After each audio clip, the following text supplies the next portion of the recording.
crescendo como vinham crescendo nos anos anteriores. A Amazônia... Desculpa, você está querendo dizer que eles estagnaram, pararam, reduziram? Reduziram. Nos últimos 4 anos, os índices de desmatamento na Amazônia reduziram significativamente. A gente tem um noticiário recente registrando um aumento no desmatamento, porque houve, no segundo semestre do ano passado, um aumento desse desmatamento detectado numa região que abrange principalmente um conjunto de 36 municípios, entre Mato Grosso, Pará, e então o governo federal anunciou uma investida na região desses 36 municípios e anunciou a suspensão das autorizações. Por quê? Porque no Mato Grosso o governo estadual assumiu a gestão florestal e passou a conduzir os processos de autorização. E, portanto, há desmatamento ilegal, mas há também desmatamento legalizado nessa região. Então, qual o efeito de você suspender todas as licenças para desmate? É que você vai caracterizar o seguinte: qualquer desmatamento que estiver ocorrendo nessa região será ilícito. Quando você tem as duas situações, você aumenta a dificuldade da fiscalização, porque você fica primeiro em dúvida. Quando você vê uma área com corte de floresta, você fica em dúvida: aquela área pode ou não estar fazendo desmatamento ilegal. Quando você suspende todas as licenças, você vai ter certeza. Se está havendo desmatamento, ele é ilegal, porque se ele tivesse alguma legalidade, ela está suspensa, portanto, nenhuma atividade pode ocorrer. A realidade da Amazônia, ela não é desconhecida pela administração central. Ela é conhecida da administração central. Agora, as dificuldades para atuar na fiscalização da Amazônia são infinitamente maiores do que as dificuldades que a gente enfrenta aqui. No Rio de Janeiro nós temos várias dificuldades. A maior delas, sem dúvida alguma, a fiscalização no mar, a fiscalização de pesca. Por que temos essa dificuldade? Porque os custos para a atuação no mar são muito superiores aos custos de atuação no continente. E uma degradação no mar, ela é muito mais difícil de detectar do que uma degradação no continente. Se você, uma embarcação que esteja fazendo pesca ilegal ou um vazamento que tenha contaminado o mar, eles se dispersam em pouco tempo. Até você sair, se deslocar do continente, pegar a embarcação, chegar naquele ponto, você pode chegar naquele local e não encontrar mais o ilícito, ou só encontrar os resultados desse ilícito, você não encontra os autores. Diferente de um desmatamento, de uma contaminação do solo, porque você chega lá, você encontra a situação, ela não se desloca com facilidade. Os autores até podem se deslocar, mas você identifica muitas vezes pela propriedade. O desmatamento ocorreu numa propriedade, então o dono da propriedade será responsabilizado. No mar não tem isso. Então na Amazônia, grande parte das áreas você não chega pelo solo, você tem que percorrer rios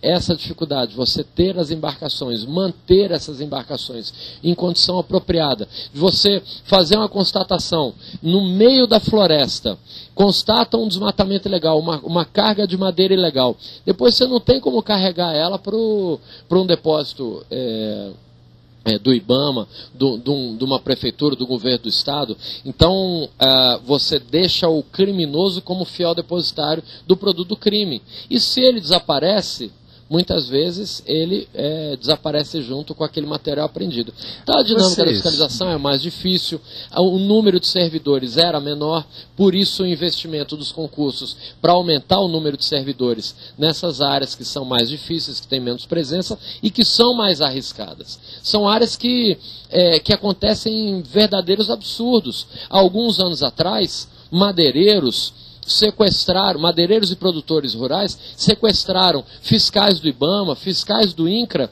não só esses fiscais, mas com policiais federais.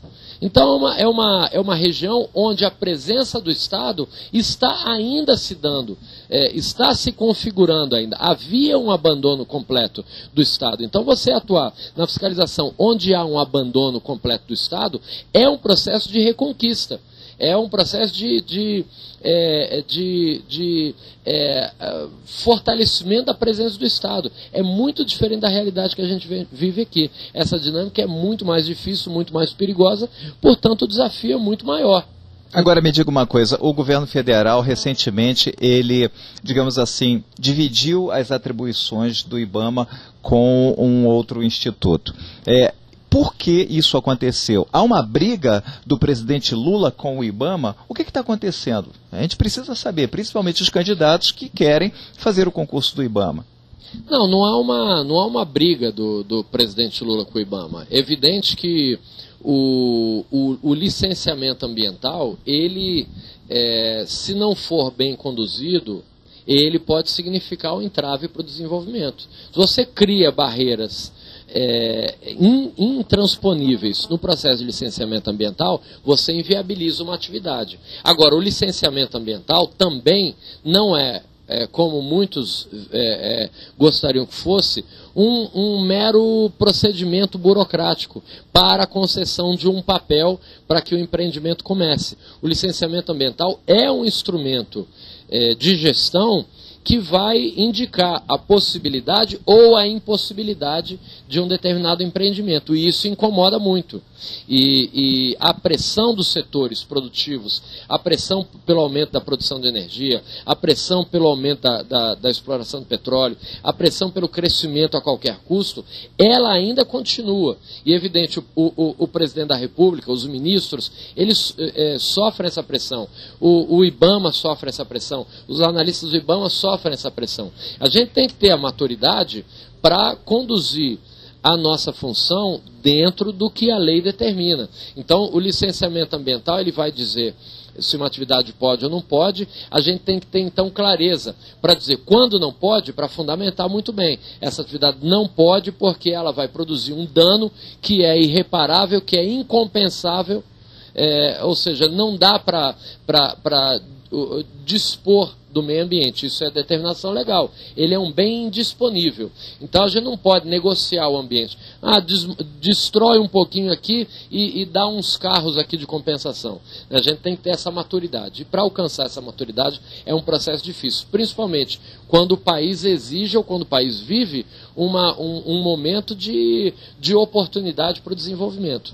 A criação do Instituto Chico Mendes, ela envolve uma demanda já existente há bastante tempo no meio dos conservacionistas, dos gestores de áreas protegidas, entendendo que pela dimensão, pelo número de unidades protegidas no país, nós temos cerca de 300 unidades de conservação federais no país inteiro, é um número bastante elevado, entendem que a gestão dessas áreas deveria estar sendo realizada por uma instituição, por uma autarquia própria, que só trabalhasse a gestão dessas áreas protegidas, que fomentasse políticas públicas para a conservação dessas áreas. E entendem que o IBAMA, pelo conjunto de funções, de atribuições, de competências que ele detinha, ele não tinha condições de estabelecer políticas prioritárias para a área de conservação.